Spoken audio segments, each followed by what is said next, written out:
हरे कृष्णा। हम लोग भगवान नरसिंह देव के प्राकट्य की कथा सुन रहे थे। Shrimad Bhagavatam canto 7 chapter 5। और कल हमने यहाँ तक बात की थी कि जब दोबारा प्रहलाद महाराज को उनके गुरु शंड और अमर्क लाए थे, तो पहला हिरण्यकश्यपु बहुत प्रसन्न हुए, गोदी में बिठाया, बहुत लाड दुलार प्रकट किया। फिर उनसे क्वेश्चन किया कि आपने क्या सीखा है, सर्वश्रेष्ठ जो आपको लगा है वो बताइए। और उन्होंने नवधा भक्ति का उपदेश दिया, स्मरणम कीर्तनम श्रवणम आदि कितना इंपॉर्टेंट है। उसके बाद वो बहुत ज्यादा क्रोधित हो गए और उन्हें गोदी से उठाकर भूमि पर फेंक दिया। उसके बाद क्या हुआ वो हम अब स्टार्ट करते हैं।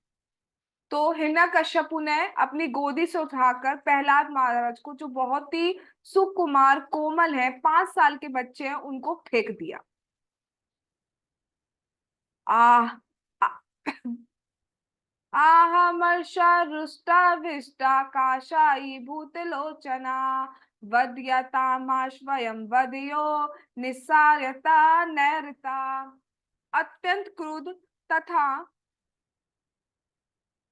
पिघले ताम्र जैसी लाल लाल आंखें किए हिरण्यकश्यपु ने अपने नौकरों से कहा, अरे असुरों, इस बालक को मेरी आंखों से दूर करो।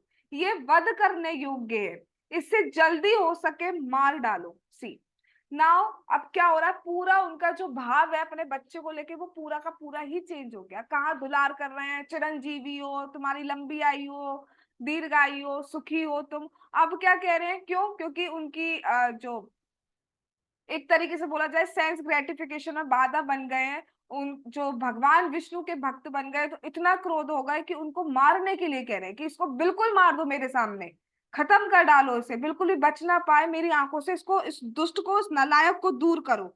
ये अपने ताऊ जी का हत्यारा। ताऊ जी का हत्यारा का मतलब क्या है कि हिरण्यकश्यपु के जो भाई थे हिरण्याक्ष, उनको उनको वरा भगवान ने मारा था। और वरा भगवान की यानी कि भगवान विष्णु की पूजा कौन कर रहा है? प्रहलाद महाराज। तो एक तरीके से ये कह रहे हैं ये ताऊ जी का हत्यारा है, ये अपने अपने कुल का ही नाश करने वाला है एक तरीके से।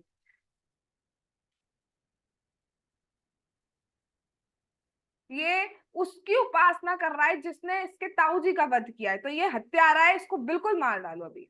ये बालक प्रहलाद मेरे भाई को मारने वाला है, क्योंकि इसने एक तुच्छ नौकर की भांति मेरे शत्रु भगवान विष्णु की सेवा में संलग्न रहने के लिए अपने परिवार को छोड़ दिया है।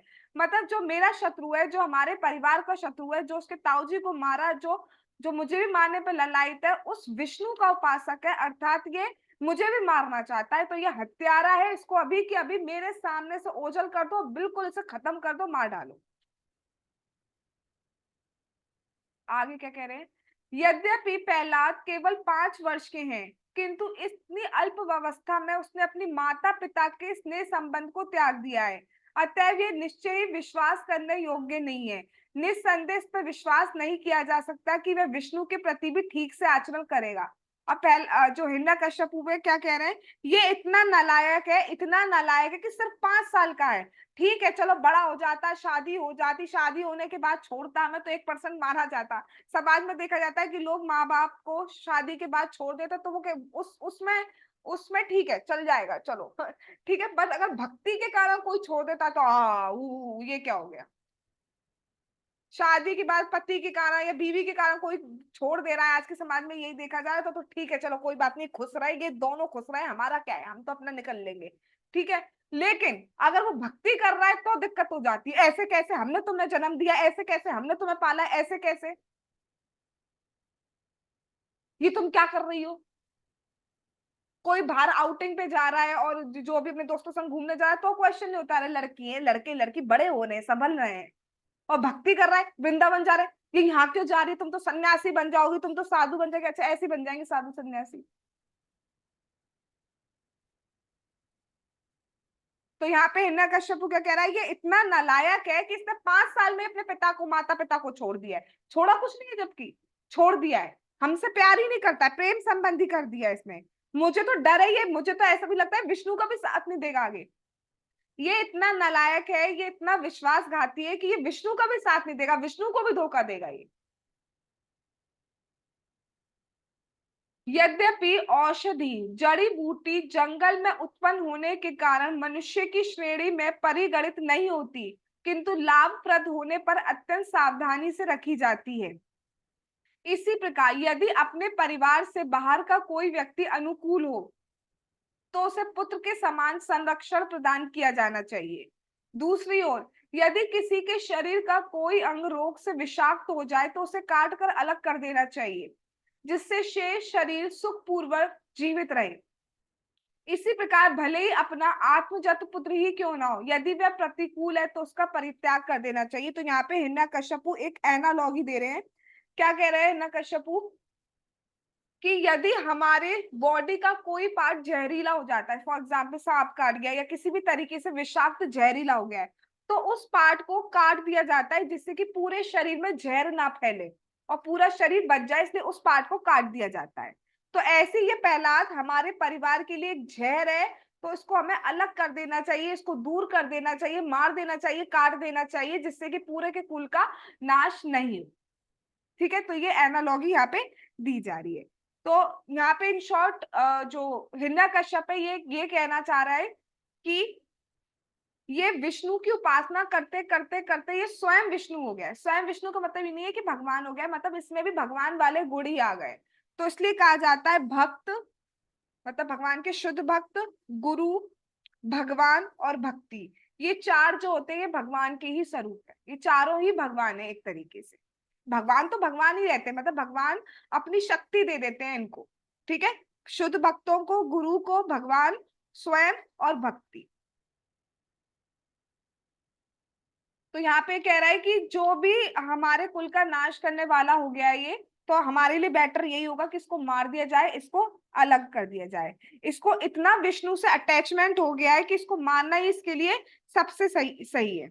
बड़ा होके छोड़ता, पढ़ाई करने के बाद छोड़ता, बीवी आने के बाद छोड़ता तो ठीक है, समझा जाता, बट विष्णु के कारण छोड़ा है, वो भी 5 साल की उम्र में। वो जो हमारे परिवार का हत्यारा है, जिसने इसके ताऊ जी को मारा है, उसके लिए छोड़ रहा है। ये मेरा पुत्र नहीं हो सकता, ये तो बिल्कुल त्याग नहीं हो गया, त्याज्य है, इसको बिल्कुल मार दो, मेरे सामने खत्म करो उसे।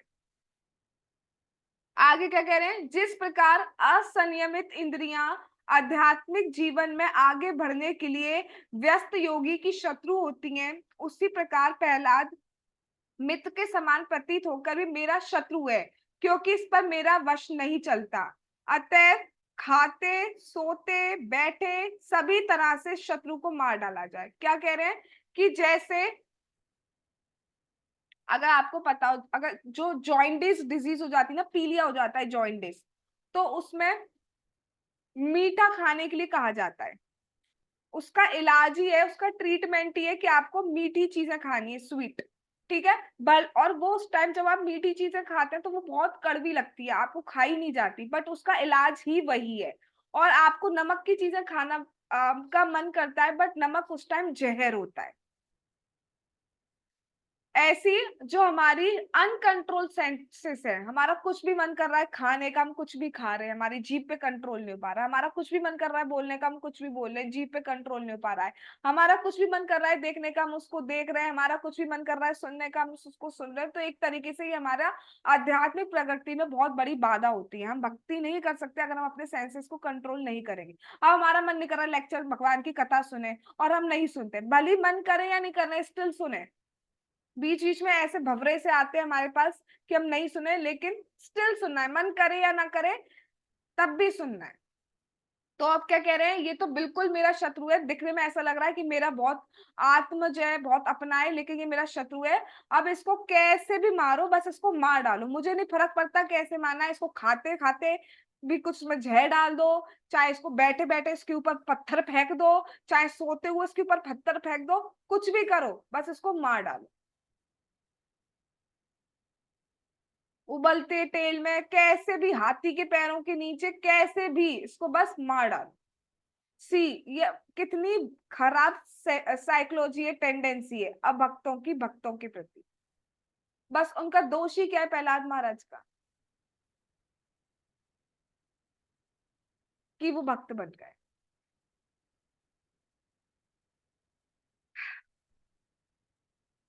इस प्रकार मतलब हिरण्यकश्यपु इतना ज्यादा डर रहा था ना, कि ये विष्णु से मिला है, ये विष्णु से सुना मिला हुआ है, ये मेरा बेटा नहीं है, बस इसको मार डालो। अब क्या हुआ? इस प्रकार हिरण्यकश्यपु के सारे नौकर राक्षसगण प्रहलाद महाराज के शरीर के नम्र भागों पर अपने त्रिशूल से वार करने लगे। 5 साल के बच्चे। इन राक्षसों के मुख अत्यंत भयानक थे, दांत तीखे, दाढ़ी और बाल तांबे जैसे थे। वे सबसे अत्यंत भयावने प्रतीत हो रहे थे और बहुत जोर जोर से कह रहे थे, उसके टुकड़े टुकड़े कर दो, उसे छेद डालो। इस तरह चिल्लाकर प्रहलाद महाराज पर, जो शांत भाव से भगवान का ध्यान करते हुए आसीन थे, प्रहार करने लगे। तो चारों तरफ से क्या हो रहा है, जैसे ही हिरण्यकश्यपु ने कहा कि इसको मार डालो, तो वो तो बिल्कुल ही तैयार हो गए, भैया अब हमारे मजे का काम आ गया, जो हमें पसंद है वो मारना लोगों को। अब तो राजा की अनुमति मिल गई है, राजा की परमिशन मिले, लाओ। तो कहीं से चारों ओर से कोई गदा मार रहा है, कोई भाल, कोई शूल भौंक रहा है, सब कुछ कर रहे हैं। लेकिन प्रहलाद महाराज क्या कर रहे हैं? हरे कृष्ण कृष्ण कृष्ण हरे हरे, हरे राम राम राम हरे हरे। उनका मन, उनका चित्त तो भगवान में रमा हुआ है, भगवान का ही जाप कर रहे हैं वो। ठीक है। तो जितने भी प्रहार किए जा रहे हैं, जितने भी अस्त्र शस्त्र उनके ऊपर फेंके जा रहे हैं, उनका क्या हो रहा है? जैसे गदा फेंकी, तो क्या हुआ? गदा जाती जरूर है उनके पास, लेकिन उनको टच नहीं कर पाया। कोई भी अस्त्र, कोई भी शस्त्र उनको टच नहीं कर पा रहा था।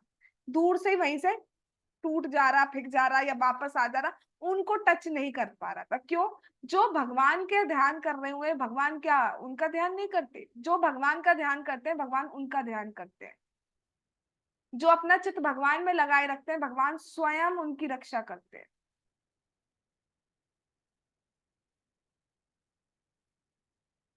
ऐसा व्यक्ति जिसके पास कोई पुण्य कर्म की कमाई नहीं होती, यदि वह कोई अच्छा कार्य भी करे तो उसका कोई परिणाम नहीं निकलता। इसी प्रकार राक्षसों के हथियारों का प्रहलाद महाराज पे कोई प्रभाव नहीं पड़ रहा था, क्योंकि वे भौतिक दशाओं से अविचलित रहने वाले भक्त थे और उन भगवान का ध्यान करने तथा सेवा करने में व्यस्त थे, जो अनश्वर थे, जिन्हें भौतिक इंद्रियों द्वारा अनुभव नहीं किया जा सकता है, और संपूर्ण ब्रह्मांड के आत्मा है। प्रहलाद महाराज सदैव ध्यान में लीन, ध्यान मतलब भगवान की भक्ति में रहते थे, अतएव उनकी रक्षा गोविंद करते हैं। जैसे एक छोटा बच्चा अपने माता पिता की गोद में पूर्णतया सुरक्षित रहता है, वैसे ही भक्त समस्त परिस्थितियों में परमेश्वर द्वारा सुरक्षित रहते हैं। आपने देखा हो, आपने भी बचपन में फील किया होगा, जैसे कि जब कोई छोटे बच्चे को माता पिता ऐसे फेंकते हैं, फेंकते मतलब ऐसे जो भी करते हैं, उछालते हैं, हाँ, उछालते हैं और फिर उसको पकड़ते हैं। तो जब सबसे पहली बार फेंका जाता है तो बच्चा फिर भी हल्का सा डरता है, लेकिन उसके बाद वो हंसने लगता है, उसे मजा आता है, इवन वो कहता है और फेंको और फेंको। क्यों? क्योंकि उसे पता है कि अगर मुझे फेंका जाएगा तो मुझे, मेरे जो भी फेंक रहा है माता पिता, वो मुझे पकड़ लेंगे। उसे पूरी तरह विश्वास होता है, कभी उसे डर नहीं लग रहा होता है, हंसता हुआ ऊपर जाता है, हंसता हुआ नीचे आता है। राइट। इसी प्रकार जो भगवान के भक्त होते हैं, वो किसी भी परिस्थिति में हो, वो सदैव प्रसन्नचित रहते हैं, वो सदैव निर्भीक रहते हैं, उन्हें कोई डर नहीं होता है। क्यों? डर ये नहीं कि बिल्कुल बेशरम हो गए, आजा ट्रक मेरे ऊपर चला जा, नहीं, ये तो बेवकूफी हो गई।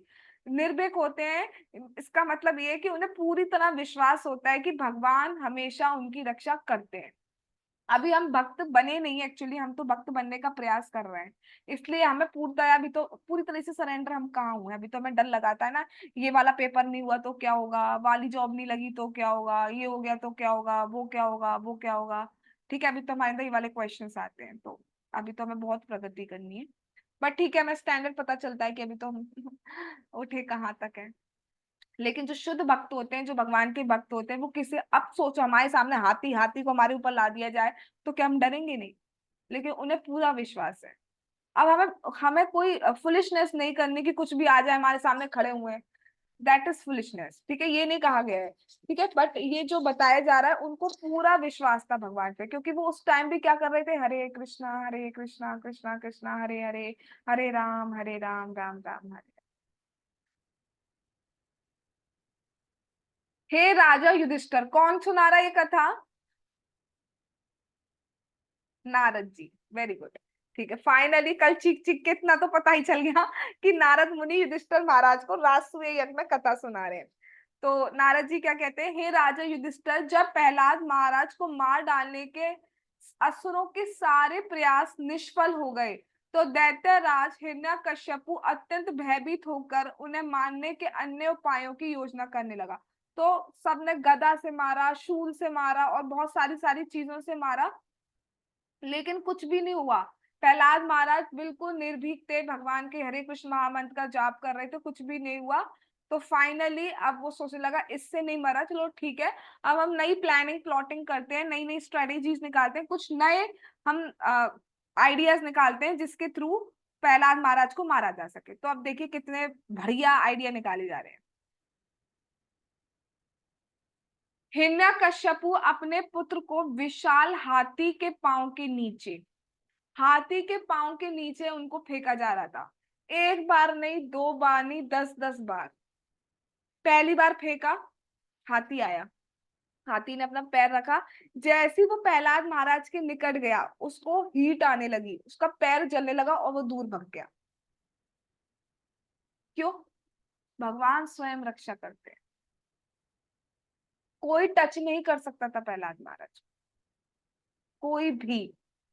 तो वो, अब उसने सोचा चलो ये हाथी फेल हो गया, दोबारा करवाते, वन ट्राई क्या हो गया, कई बार हो जाता है। दोबारा हाथी को भेजा गया, वो वाला हाथी जा ही नहीं रहा है। नहीं, मैं नहीं जाऊंगा, वो जा ही नहीं रहा है। दूसरा हाथी बुलाया गया, और बढ़िया बड़ा वाला हाथी लाओ, बड़ा हाथी बुलाया गया, उसको करा गया, हाँ मैं जाऊंगा ठीक है। वो आया बहुत बढ़िया करता हुआ, और जब गया तो वो भी जल रहा है पैर, वो भी नहीं गया। फिर कहीं यहाँ के पर्टिकुलर जगह के हाथी बेकार है, दूसरी जगह के, साउथ के हाथी मंगाओ, नॉर्थ के हाथी मंगाओ, वहां के हाथी मंगाओ, जगह जगह के वेराइटी ऑफ हाथीज मंगा दिए गए, लेकिन कोई भी टच नहीं कर पाया। मैंने कहा ये हाथी तो जाते ही बेकार है, हम बुलाएंगे सांप को, सांप जहरीला होता है वो करेगा, ये हाथी तो हाथी है, मंद बुद्धि है, ठीक है सांप को बुलाया जाए। अब बहुत ही ज्यादा जहरीले वाले सांप जो होते हैं उनको बुलाया गया। और सांप को कहा कि चलो पैर वैर में तो ये आएगा, मरने में टाइम लगेगा, इसके ऐसा करो आंख पर डसवाओ, आंख पर डसे। तो उनकी आंखों की तरफ जैसे सांप जाता वो लौट आता। अरे आंख पे काम नहीं करा, गर्दन पे डसो, ये दो वाली जगह ऐसी होती है जिनसे इंस्टेंट मर जाता है इंसान, ठीक है। तो आंख पे करवाया गया, गर्दनों पे करवाया गया, सांप को और ज्यादा जहरीले बनाने के लिए तरह तरह के उसको जहर पिलाए गए, कुछ फायदा नहीं। अब क्या है कि ये सांप भी बेकार है, अब हम क्या करेंगे, कुछ कुछ ब्लैक मैजिक करते हैं। तो कृत्या होती है, कृत्या बना दी जाती है, ब्लैक मैजिक करे गए, ठीक है, कुछ काम नहीं, तो भक्तों पे काम करेंगे। भक्तों को सिर्फ क्या करना होता है, हरे कृष्णा कृष्णा कृष्णा हरे हरे, हरे राम राम राम हरे। कोई काला जादू, कोई ये सब चीजें कुछ नहीं लगती हमारे ऊपर, भक्तों के, बस भगवान का नाम जाप करते रहिए। फिर क्या किया गया, चलो भैया ये कुछ भी काम नहीं आ रहा, वैसा करो उसको पहाड़ से गिरा दो, ना रहेगा बांस ना बजेगी बांसुरी। तो और ऐसा नहीं छोटा मोटा पहाड़, सिंधाचल बहुत ऊंचा पहाड़, बहुत ऊंची हाइट का, वहां से गिराओ। गिराया गया। अब प्रहलाद महाराज तो ऐसे आराम से जा रहे हैं, वो नीचे पंखुड़ियां हो जा रही क्योंकि भगवान ही बीच में पकड़ ले रहे हैं। अरे एक बार नहीं, हजारों हजारों, 10-10-20 बार गिराया गया, बट उनको चोट ही नहीं लगती। माया भी तरकीबें करी गई, अलग से शेर बना दी, मतलब शेर आ गए, इस टाइप से करते हैं ना कुछ, माया माया का माया जाल, इल्यूजन सा। शेर आ गए, बादल आ गया, बारिश करा जा रहा है, कुछ नहीं हुआ। विष दे, खाना खा रहे हैं, खाने लो बेटा खाना खा, खाने में विष मिला दिया गया। अरे खाने से भी नहीं मर रहा तो ऐसा करो उसको भूखा रखो, कई कई दिनों तक भूखा रखा गया, कुछ नहीं, क्योंकि वो आत्मराम है, वो भगवान की बस भक्ति ही करे जा रहे हैं, उन्हें कुछ नहीं चाहिए। ठीक है, ऐसा करो इसको उसको बर्फ में पटक दो। तो बर्फों में उनको ऐसे ही पटक दिया गया, 10-10 10-10 20-20 दिन, कुछ नहीं। हवाएं जो बहुत कठोर वाली हवा चलती है ना, लगती है एकदम वैसी हवाओं में, अग्नि में कर दिया गया, अग्नि तो उन्हें ऐसे लग रही है कमल की पंखुड़ियां हो प्रहलाद महाराज। जल में रख दिया गया, जल में भी ऐसे जिसमें टांड्रम्स आता है, जो भंवरे वगैरह होती है, ये सारी चीजें आती है, वो उस पानी में चल रहे हैं प्रहलाद महाराज। फिर ऐसा करो, ये सो रहा है ना, सोते में इस पर पत्थर ही फेंक दो। सोते में तो ये हरे कृष्णा नहीं कर पाएगा ना, बट उन्हें नहीं पता होता है। जैसे अर्जुन को गुड़ाकेश कहा जाता है, आपने पढ़ा हो भगवत गीता में, तो भगवान ने कई बार गुड़ाकेश कहा गया है, कहा है अर्जुन को। गुड़ाकेश मतलब क्या होता है, जिसने अपनी नींद को जीत लिया है। तो आचार्य उसमें बताते हैं कि नींद को जीतने का मतलब क्या है, कि एक बार दुर्योधन ने भगवान कृष्ण से कहा, हे द्वारिकाधीश, संबंधी आपके अर्जुन भी हैं, संबंधी आपके हम भी हैं, तो आप इनका फेवर क्यों करते हो, हमारा फेवर क्यों नहीं करते हो, ऐसा अर्जुन में स्पेशल क्या है। भगवान ने क्या, आओ मेरे साथ। भगवान उनको अर्जुन के पास ले जाते हैं और तब अर्जुन सो रहे होते हैं। और जब अर्जुन सो रहे होते हैं तो उसमें भी कह रहे होते हैं कृष्ण कृष्ण कृष्ण कृष्ण कृष्ण कृष्ण कृष्ण। कि ये अंतर है। वो सोते में भी मेरे को ध्यान कर रहे हैं, मेरा नाम जाप कर रहे हैं, तुम तो दिन में भी नहीं कर पा रहे। ठीक है, तो भगवान के भक्त चाहे सो रहे होते हैं चाहे जग रहे होते हैं, वो भगवान के ही भक्ति में रम रहते हैं। एक बार एक महाराज जी बता रहे थे कि श्रीला प्रभुपाद का एक टाइम था, उस टाइम के बीच में वो भागवतम के ट्रांसलेशन परपोर्ट लिखते थे, तो उनसे मिलने उस टाइम कोई नहीं जाता था। तो जैसे घर होता है ना, फॉरेन में घर के बाहर कुछ पाइप सा, किस टाइप क्या चीज बताई थी, पिलर टाइप का, पाइप टाइप का था कुछ। तो महाराज जी चुपके से उस पाइप पे चढ़ चढ़ के प्रभुपाद जी के रूम पहुंच गए विंडो के थ्रू। तब प्रभुपाद जी रेस्ट कर रहे थे। और जब उन्होंने देखा तो प्रभुपाद जी सो रहे थे और सोते में कर रहे थे हरे कृष्ण कृष्ण कृष्ण हरे हरे, हरे राम राम राम हरे। हम लोगों ने हिज होलीनेस गोपाल कृष्ण गोस्वामी महाराज की वो वीडियो तो देखी होगी कि he was in deep sleep और स्टिल वो डीटी वर्शिप कर रहे हैं। ऐसी प्रभुपाद जी हरे कृष्ण महामंत्र कर रहे हैं। एक बार और ऐसी कथा आती है कि प्रभुपाद जी से उनके किसी शिष्य ने पूछा, प्रभुपाद जी आप मैनेजमेंट कर रहे हैं तो मैनेजमेंट में कैसे भक्ति कर पा रहे हैं, मतलब लोगों को डील कर रहे हैं, क्वेश्चन सॉल्व कर रहे हैं, प्रॉब्लम सॉल्व कर रहे हैं। तो प्रभुपाद जी ने कहा कि जरा पीछे जाइए। पीछे जाते हैं और पीछे मतलब ये जो बैक होता है इधर वो कान लगाते हैं। और कान उधर कान लगाते ही आवाज आ रही होती है हरे कृष्णा कृष्णा कृष्णा हरे हरे, हरे राम राम राम हरे। ये होते हैं भक्त। ठीक है, तो वो सोच रहा है कि सो रहा है ना, तो सोने में कैसे अपने आप को सेव कर पाएगा। ठीक है, सोते में पत्थर डालो और इतना भारी पत्थर लाना, और वो पत्थर लाने के लिए हजारों हजारों सैनिक लगे थे, हजारों हजारों असुर लगे थे। उस पत्थर को प्रहलाद महाराज के ऊपर फेंका गया, बट कुछ नहीं हुआ। वो टंगा का टंगा रह गया ऐसा नीचे ही नहीं गिर पाया पत्थर पहुंच नहीं पा रहा था। अब जब सारे प्रयास कर लिए और कुछ भी नहीं, इतू सा बाल बाका भी नहीं हुआ, तब तो हिरण्यकश्यपु बहुत चिंता में पड़ गया कि अब क्या किया जाए। अब तो वो बहुत ज्यादा वाली चिंता में हो गया। हिरण्यकश्यपु ने विचार किया, मैंने इस बालक को दंडित करने के लिए अनेक गालियां दी हैं, बहुत कितने खराब वर्ड्स बोले हैं, अपशब्द कहे हैं, उससे मार डालने के लिए अनेक उपाय किए हैं, फिर भी ये मरा नहीं। निस्संदेह इन विश्वासघातों तथा घृणित कर्मों के द्वारा भी वह तनिक प्रभावित नहीं हुआ है और अपनी शक्ति से उसने अपने को बचाया है। तो हिरण्यकश्यपु क्या कह रहा है कि मैंने तो इसे गालियां दे दी, इसे बुरे शब्द कह दिए, इसको मार डालने के लिए सब कुछ कर लिया, फिर भी ये मरा नहीं है। ठीक है, इसने पता नहीं क्या शक्ति अर्जित करी है कि इसको कुछ भी, कोई इसको बचाने भी नहीं आया कि कोई आता हुआ देखे कोई बचा रहा हो ना। ये भागा, ये भाग भी नहीं रहा है कि पापा पापा मुझे छोड़ दो, पापा गलती हो गई मुझे छोड़ दो, नहीं, उसने एक बार भी नहीं कहा कि मुझे छोड़ दो। ना ये भाग रहा है, ना ये किसी को बुला रहा है, ना कह रहा है बचाओ बचाओ, ना ये बचाओ बचाओ कह रहा है, ये कर क्या रहा है। और फिर भी इसका बाल भी बांका नहीं हुआ है। ना ये भागा, ना किसी को सहायता के लिए बुलाया, ना इसने मुझसे सॉरी पापा कहा। ठीक है, कोई इसकी हेल्प करने नहीं आया, फिर भी ये बच गया। क्या चक्कर है भाई। यद्यपि ये मेरे, हाँ अभी क्या, अभी और क्या कहना चाह रहा है यहाँ पे हिरण्यकश्यपु, ये कहना चाह रहे हैं कि अब तो इसको ये याद रहेगा कि मैंने इसको मारने का प्रयास किया है, अब तो ये मुझसे और ज्यादा बदला लेगा आगे। आगे क्या कह रहा है हिरण्यकश्यपु, यद्यपि ये मेरे अत्यंत निकट है और मेरा बालक है, मतलब बहुत छोटा 5 साल का बच्चा है सिर्फ, और मेरे इतने पास है, फिर भी मतलब मुझसे डर भी नहीं रहा है। हिरण्यकश्यपु का ये प्रभाव था, अगर वो ऊपर की तरफ, मैं तो कर भी नहीं सकती, दर्द हो जाएगा मेरे, सिर्फ ऊपर की तरफ आंखें करता था ना, सिर्फ ऐसे जैसे करते हैं वैसे करता था, तो ऊपर के लोग हिलने लगते थे। नीचे की तरफ करता था तो नीचे के लोग हिलने लगते थे, इतना डरता है हिरण्यकश्यपु का। और ये तो मेरे बिल्कुल सामने खड़ा है तो इसको डर नहीं लग रहा है, और वो भी 5 साल का बच्चा है, इसको इसको इसको बिल्कुल डर नहीं है। मैंने उसको सांप के पास भेज दिया, हाथी के पास भेज दिया, पत्थर के पास भेज दिया, आग के पास भेज दिया, सब कुछ कर दिया, फिर भी निडर है।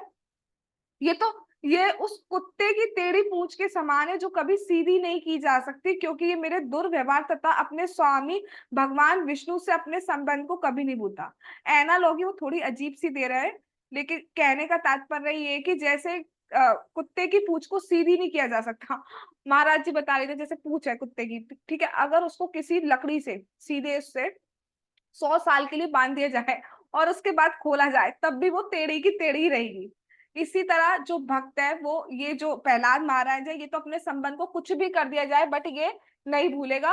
और ये भी नहीं भूलेगा कि मैंने इसके साथ कितना बुरा व्यवहार किया है, मैंने कितने बुरे शब्द इसको कहे हैं, मैंने कितनी गालियां इसको दी हैं, मैंने कितनी गालियां इसके स्वामी विष्णु को दी हैं, मैंने कितना इसको मारने का प्रयास किया है, ये तो बिल्कुल नहीं भूलेगा। अब हो ना हो, अगर मैं मरूंगा, हिरण्यकश्यपु कह रहा है, अगर मैं मरूंगा तो मैं इसी अपने पुत्र या शत्रु जो भी कहो इसके कारण मरूंगा, अन्यथा मैं नहीं मर सकता हूँ, क्योंकि ये भूलेगा नहीं कि मैंने इसके साथ क्या किया है। मैं देखता हूं कि इस बालक की शक्ति असीम है, क्योंकि ये मेरे किसी भी दंड से भयभीत नहीं हुआ है, ये मुझे अमर प्रतीत हो रहा है, मुझे लग रहा है ये अमर है, ये किसी से भी नहीं मर रहा। तो अगर मैं मरूंगा तो इसी से शत्रुता के कारण मरूंगा, नहीं तो मैं नहीं मर सकता, और तो कोई मुझे मार ही नहीं सकता, अगर मैं मरूंगा तो मैं इसी के कारण मरूंगा। तो वो इतना ज्यादा चिंतित हो गया, क्या करूं, कैसे बचूं, कौन बचाएगा मुझे, क्या होगा मेरा। तो इस प्रकार सोचते हुए चिंतित तथा कांतिहीन दैत्यराज अपना मुंह नीचा किए चुप हो गया। ठीक है, वो सोचने लगा क्या करूं क्या करूं क्या करूं, हाय राम क्या करूं, तो ऐसा करके वो सोच रहा है। इतने में क्या हुआ, जो शुक्राचार्य के दोनों पुत्र थे शंड और अमर्क, वो एकांत में उससे बोले। अब उन्होंने देखा कि ये जो राजा महाराज है हमारे, वो तो बहुत दुखी हो गए। तो वो बोलते हैं, क्या कहते हैं, हे स्वामी, हम जानते हैं कि यदि आप अपनी बाहों को हिला भी दें तो विविध लोगों के नायक अत्यंत भयभीत होते हैं। आपने किसी की सहायता लिए बिना ही तीनों लोगों को जीत लिया है, इसलिए हमें आपके चिंतित होने का कोई कारण नहीं दिख रहा। जहां तक प्रहलाद का प्रश्न है, ये एकमात्र बालक है, ये चिंता का कारण नहीं बन सकता। अंततः उसके गुणों या अवगुणों का कोई महत्व नहीं है। तो इन शॉर्ट क्या कहना चाह रहे हैं, अरे महाराज आप क्यों परेशान हो रहे हैं, जरा याद करो वो दिन, याद करो जब आप अपनी बस भौहें हिलाते हो तो इंद्र आदि सब कपने लगते हैं, कपने लगते हैं। आपने तो किसी की सहायता नहीं, उस तीनों लोगों को जीत लिया है, पाताल लोक से ऊपर तक सबको जीत लिया है, आपको डरने की क्या जरूरत है। ये जो सामने का ये तो बच्चा है ना, बच्चे का क्या है, आज कुछ कह रहा है कल कुछ कहेगा, थोड़ा टाइम दो। हम सब जानते हैं समय के साथ, उम्र के साथ बहुत सारी चीजें चेंज होती हैं, इसकी भक्ति भी चली जाएगी। इस पे ध्यान मत दो, उसके गुणों अवगुणों पे ध्यान मत दो। बच्चा है, बच्चा देखो बचपन में क्या करता है, मेरे को झुंझुना चाहिए, झुंझुने के लिए रोता है। 15 साल का होता है तो झुंझुना की तरफ देखता भी नहीं, चेंज हो जाता है ना। तो अभी ठीक है, विष्णु विष्णु विष्णु कर रहा है, भूल जाएगा, थोड़ा टाइम दो, सियाना होगा, बड़ा होगा, भूल जाएगा, इसलिए इस पर ध्यान मत दो आप। बच्चा है, थोड़े दिन का है, सब छोड़ देगा ये। और कुछ दिन की बात है, फिर हमारे जो गुरु है ना, हमारे पिता गुरु शुक्राचार्य, वो तो बहुत ही नीति में निपुण है। वो जैसे ही आएंगे, वो और उसके उपदेश इसने सुन लिए प्रहलाद ने, फिर तो उसकी बुद्धि बिल्कुल पलट जाएगी, बिल्कुल चेंज हो जाएगी। तो आप किसी बात की चिंता मत करो महाराज, हमारे गुरु शुक्राचार्य के लौट आने तक इस बालक को वरुण की रस्सियों से बांध दो, जिससे वे डरकर भाग ना सके। हर हालत में सब कुछ कुछ बड़ा हो जाएगा और हमारे उपदेशों को आत्मसात कर चुकेगा तथा हमारे गुरु की सेवा कर लेगा, तो उसकी बुद्धि बदल जाएगी। इस प्रकार कोई भी चिंता की बात नहीं है। तो ये कह रहे हैं कि बस हाँ, ये डर के ना भाग जाए, वो ये नहीं सोच रहे हैं भागना होता तो अब तक प्रहलाद महाराज भाग चुके होते। तो ये डर के ना भाग जाए, इसको वरुण पास से बांधो, वरुण पास ऐसी रस्सियां हैं जिसको कोई खोल नहीं सकता, ठीक है। और उसके बाद शुक्राचार्य आएंगे, वो तो बहुत ही निपुण है, जैसे ही उपदेश देंगे इसकी बुद्धि बिल्कुल पलट जाएगी, और समय के साथ तो वैसे सब चेंज हो जाता है, सारे शौक सारी चीजें चेंज हो जाती है। तो अब ये विष्णु विष्णु विष्णु कर रहा है, सब भूल जाए, आप चिंता ना करो। बस बड़ा होने दो, उसकी शादी होने दो, सब बदल जाएगा। आगे क्या कहते हैं, अपने गुरु पुत्र शंड तथा अमर्क के इन उपदेशों को सुनकर हिरण्यकश्यपु राजी हो गया कि ठीक है चलो, अब ये कह रहे हैं, यही करके देख लेता हूँ। और फिर उसने कहा कि ठीक है, मैं इसको बांध दे रहा हूं, अब तुम ऐसा करो, इसको बढ़िया से उपदेश दो, सारे उपदेश दो, बस वो भक्ति का उपदेश इसको मत देना, वो विष्णु की भक्ति कृष्ण की भक्ति का उपदेश इसको मत देना। हाँ दोगे भी क्या, तुम्हें खुद ही नहीं पता है, ये बात तो सही है। तो सारे उपदेश दो, बट ये भक्ति का उपदेश इसको मत देना। ठीक है। फिर एक दिन क्या हुआ, वो उनको ले गए, जैसे यहाँ पे लिखा गया है, तत्पश्चात षंड तथा अमर्क ने अत्यंत नम्र और विनीत प्रहलाद महाराज को क्रमशः तथा निरंतर धर्म अर्थ काम के विषय में पढ़ाना शुरू कर दिया। तो अब वो उनको डराते नहीं थे, मारते नहीं थे, कुछ भी नहीं करते थे, बहुत प्यार से उनको पढ़ाना शुरू कर दिया कि प्रेम से पढ़ाओ, कुछ दिन बाद शुक्राचार्य आ जाएंगे तो वो सब ठीक कर देंगे। तो पढ़ाना उन्हें शुरू कर दिया। उसी तरह यही होता गया जैसे हमने पहले बताया था, प्रहलाद महाराज सुनते, याद कर लेते थे सब कुछ और सब कुछ रिपीट कर देते थे, बट मन से वो अभी भी उसको अच्छा नहीं मानते थे, मन से वो भगवान की भक्ति में ही रत थे। फिर एक दिन क्या हुआ,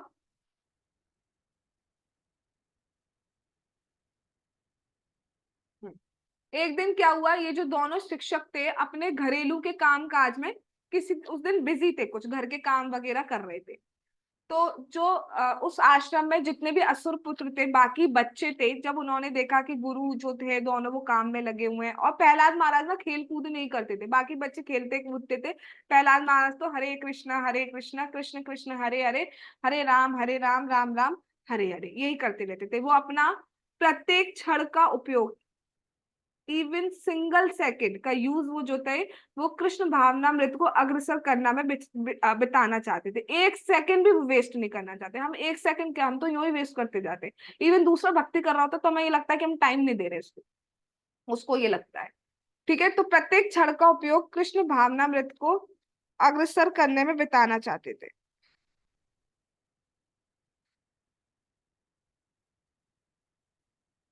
तो एक दिन क्या हुआ, जब बच्चों ने देखा कि प्रहलाद महाराज अकेले हैं, तो वो उनके पास आ जाते हैं। ठीक है, उनको घेर लेते हैं एक तरीके से। कई कई बार प्रहलाद महाराज जी बुला लेते थे, कई कई बार वो स्वयं भी आ जाते थे। और जब वो आ जाते थे तो वो क्या कहते थे प्रहलाद महाराज से, वो ये कहते थे, वो क्यों क्वेश्चन करते थे प्रहलाद महाराज से, दो रीजन बताए गए हैं जिनकी वजह से वो प्रहलाद महाराज से क्वेश्चन करते थे। पहला कि प्रहलाद महाराज क्योंकि भक्ति इतना करते हैं, भक्ति में ही रत रत रहते हैं, तो उनका एक अलग तेज था। तेज का मतलब क्या होता है, किसी को इन्फ्लुएंस करने की पावर। ये सब जगह देखा जाता है कि जो भक्त प्रॉपरली भक्ति करते हैं उनका तेज अलग होता है, शरीर का तेज, वाणी का तेज अलग होता है। उनके उनके देखने मात्र से, जो शुद्ध भक्त होते हैं उनका तेज इतना होता है कि उनको देखने मात्र से लोग भक्त बन जाते हैं। जैसी वाणी, गुरु की जब वाणी सुनी जाती है, शुद्ध भक्तों की वाणी सुनी जाती है, तो उनकी वाणी से भक्त बन जाते हैं। कुछ भक्त इतने शुद्ध भक्त हैं, इतना सुंदर कीर्तन करते हैं कि उनके कीर्तन करने से लोग भक्त बन जाते हैं। ठीक है, जैसे मैं अपनी बात करूं तो मुझे उनका कीर्तन बहुत पसंद है। हिज होलीनेस कदम कानन स्वामी महाराज का बहुत पसंद है मुझे। और मतलब इतना डीप एब्जॉर्ब होके वो गाते थे, तो बहुत ही सुंदर है गाते हैं। और भी हैं ऐसे बहुत सारे भक्त हैं जो बहुत सुंदर कीर्तन करते हैं। अगर हम बात करें his holiness, sorry his grace आइंद प्रभु जी की, तो वो उन्होंने तो खैर 24x7 ही वृंदावन में कीर्तन स्टार्ट करवाया है। ठीक है, उससे पहले 24x7 24 घंटा कीर्तन नहीं होता था। वो तो पूरे दिन रात ही कीर्तन करते रहते थे, इतना ज्यादा उनकी तो अलग ही पास टाइम थे एक तरीके से। सिर्फ रात को कच्चा चावल खाते थे, खाना नहीं चाहते थे वो, कि खाने से मेरे को नींद आएगी तो मेरा कीर्तन भक्ति नहीं हो पाएगी। अलग लेवल के भक्त है, ऐसा हम इनको खैर इमिटेट नहीं कर सकते। तो इतनी वाणी, इतना तेज होता है ना, तो ऐसे ही प्रहलाद महाराज क्योंकि भक्ति इतनी करते थे ना, तो उनके में इतना तेज था कि अलग दिखते थे वो सबसे ज्यादा प्रसन्नचित। जब हम स्ट्रेस में होते हैं, टेंशन में होते हैं, तो यहाँ पे आईब्रो सुकड़ना, कांति चली जाती है, रफनेस आ जाती है। ठीक है, वो दिख जाता है डल फेस। लेकिन क्योंकि भक्ति में प्रसन्नचित रहता है तो वो हमेशा ही खुशनुमा फेस उनका रहता है, अलग तेज होता है। तो पहला रीजन ये था। दूसरा रीजन, उनको भी पता चल गई थी ये बात कि इनके पिता हिरण्यकश्यपु महाराज ने सारा मानने का प्रयास कर दिया है, फिर भी ये बच गए, तो ऐसा क्या है। तो इसलिए वो क्वेश्चन करते हैं प्रहलाद महाराज से कि आपको मानने के लिए इतना प्रयास किया गया है, आप मान नहीं रहे हो, ऐसा क्यों, क्या बात है इसके पीछे। तो उसके बाद क्या हुआ, प्रहलाद महाराज ने सोचा कि मैं इनको आंसर करूं या नहीं करूं, या क्यों करूं। तो दो रीजन है जिसकी वजह से उन्होंने बात बताई। पहला रीजन साख्य, दोस्त है कि दोस्त है मेरे, ठीक है, मेरे साथ ही पढ़ते हैं, सहपाठी हैं, तो मुझे इन्हें बताना चाहिए। दूसरी बात, करुणा के कारण उन्हें दया आई कि ये असुर के पुत्र है। ठीक है। असुरों का जीवन हम जानते हैं, 4 रेगुलेटरी प्रिंसिपल को ब्रेक करना। ठीक है। और कुछ भगवान का तो जीवन में कुछ होता ही नहीं है, तो ये तो बिल्कुल जन्मों जन्मों तक इसी चीज में पड़े रहेंगे। तो उन्हें करुणा आ गई कि अगर मैं बताऊंगा नहीं तो ये भक्ति कैसे कर पाएंगे। तो ये दो सोचकर प्रहलाद महाराज ने उनको उपदेश देना स्टार्ट किया।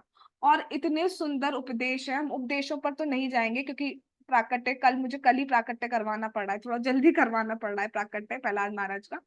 तो वरना वो सेक्शन नहीं हो पाएगा। लेकिन कितने श्लोकों में, कैन यू गेस, कितने श्लोकों में प्रहलाद महाराज ने उपदेश दिए? एनीवन?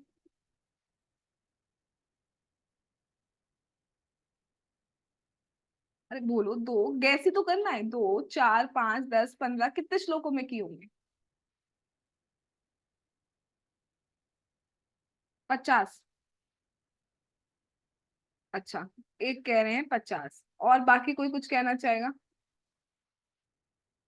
100। 100? ठीक है। पूरे 2 चैप्टर में, एक श्लोक नहीं, पूरे 2 चैप्टर, हम लोग अभी 5th चैप्टर पढ़ रहे हैं, राइट? चैप्टर 6, चैप्टर 7 में प्रहलाद महाराज के दिव्य उपदेश है, और इतने सुंदर उपदेश है कि प्रभुपाद जी की स्मॉल बुक बनी हुई है, प्रहलाद महाराज के दिव्य उपदेश। छोटी बुक आती है प्रहलाद महाराज की अलग से उनके उपदेशों के ऊपर, क्योंकि है ही इतने सुंदर उपदेश। जिसने एक बार वो सारे उपदेश पढ़ लिए, पढ़ने का मतलब है उनको आत्मसात कर लिया, उनको फॉलो करना स्टार्ट कर दिया, शुद्ध भक्त बनना निश्चित है। शुद्ध भक्त वैसे ही बन जाएंगे, बस follow 4 regulative principle and chant 16 rounds daily with attentive. इतने सुंदर उपदेश है, पढ़ेंगे वो सेक्शन तो मैं छोड़ूंगी तो नहीं, ठीक है। बट कल प्राकट्य करवा के फिर बाद में हम फिर कभी स्टार्ट करेंगे दिव्य उपदेश, ठीक है। एक तो वो नवदा भक्ति के ऊपर स्टार्ट करेंगे, वो श्लोक लेंगे, और एक दिव्य उपदेश अलग से महाराज जी की भी सीरीज है, उसको सुन के फिर अलग से स्टार्ट करेंगे। तो पूरे 2 चैप्टर में जो प्रहलाद महाराज ने उनको उपदेश दिए कैसे क्या है। फिर उन्होंने पूछा कि आपको ये सब ज्ञान कब हुआ प्रहलाद महाराज? आप तो हमारे साथ ही गुरु से पढ़े हो, तो ऐसा कौन सा गुरु आया जिससे आपने सीखा? तब वो उनको कथा बताते हैं अपनी, कि जब मैं माँ के गर्भ में था, कदायु के गर्भ में, कयादू के गर्भ में, तो नारद जी ऐसे ऐसे अपने आश्रम ले गए थे और उन्होंने भगवान की कथा और उपदेश दिए, उनसे ही मैं सीखा। तो वास्तव में मेरे गुरु नारद जी हैं, ठीक है। तब उनको वो बताते हैं। तो बहुत सारे बहुत सुंदर सुंदर उपदेश दिए। अब उसके बाद क्या हुआ, उन्होंने उपदेश तो दे दिए। अब थोड़े दिनों बाद गुरु ये जो थे शंड और अमर, उन्होंने देखा कि ये क्या हो रहा है, ये सारे बच्चे प्रहलाद महाराज की तरह क्यों चीजें फॉलो करने लगे, ये भी हरे कृष्णा कृष्णा कृष्णा हरे हरे, हरे राम राम राम हरे हरे करने लगे। ये क्या हो गया भाई? अभी तक तो एक था, अब ये इतने सारे कैसे हो गए हरे कृष्णा वाले? और उन्होंने क्या किया बच्चों ने, जो ये जो शंड और अमर उनको उपदेश देते थे, उनकी उनकी शिक्षा नहीं मानने लगे, उनकी बात ही नहीं मानने लगे। अभी छड़ी दिखाता हूँ तो कहते हैं हरे कृष्णा। भाई साहब ये क्या हो गया? अगर हिरण्यकश्यपु को पता चल गया कि पहले तो एक था, अब इतने सारे हो गए, तो वो बिल्कुल ही हमें कर देगा। अब क्या करें? तो वो खुद भी बहुत डर गए कि ये तो प्रहलाद महाराज की बात सुनना है, हमारी बात ही नहीं सुन रहा है। ये खुद भी हरे कृष्णा करने लगे। अभी तो एक था हरे कृष्णा वाला, अब इतने सारे हरे कृष्णा वाले हो गए।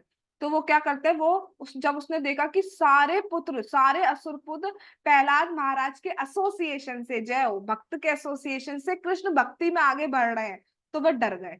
और वह तुरंत भागते हुए असुर राज हिरण्यकश्यपु के पास गए और उन्हें सारी बात बता दी कि ये जो प्रहलाद है ये सबको बिगाड़ रहा है, इसका एसोसिएशन इतना खराब है कि सब भक्ति में लगते जा रहे हैं, सब हरे कृष्णा वाले हो रहे हैं, सब कह रहे हैं हम कंठी माला पहनेंगे, सब कह रहे हैं हम तिलक लगाएंगे, सब कह रहे हैं कि ये करेंगे, गीता पढ़ेंगे, भागवतम पढ़ेंगे, और जल्दी सोएंगे जल्दी उठेंगे। कोई भी नहीं कह रहा हम राज्य करेंगे और ये पॉलिटिक्स करेंगे। अब उसने सारी बात हिरण्यकश्यपु की बता दी। फिर उसके बाद हिरण्यकश्यपु के क्या रिएक्शंस हुए, वो भगवान ने चाहा तो हम कल सुने। आज हम यही रुकते हैं। जगत गुरु श्रीला प्रभुपाद की जय, भक्त शिरोमणि प्रहलाद महाराज की जय, श्री नरसिंह देव भगवान की जय, श्री श्री गौर निताई की जय, श्री श्री कृष्ण बलराम की जय, श्री श्री ललिता विशाखा राधे श्याम की जय, श्री वृंदावन धाम की जय, हरे कृष्ण महामंत्र की जय, निताई गौर प्रेमानंदे हरि हरि बोल। हरे कृष्णा कृष्णा कृष्णा हरे हरे, हरे राम राम राम हरे हरे। वाञ्छा कल्पतरुभ्यश्च कृपा सिंधु भयेव च पतितानां पावनेभ्यो वैष्णवेभ्यो नमो नमः। All glories to assembled devotees. Hare Krishna.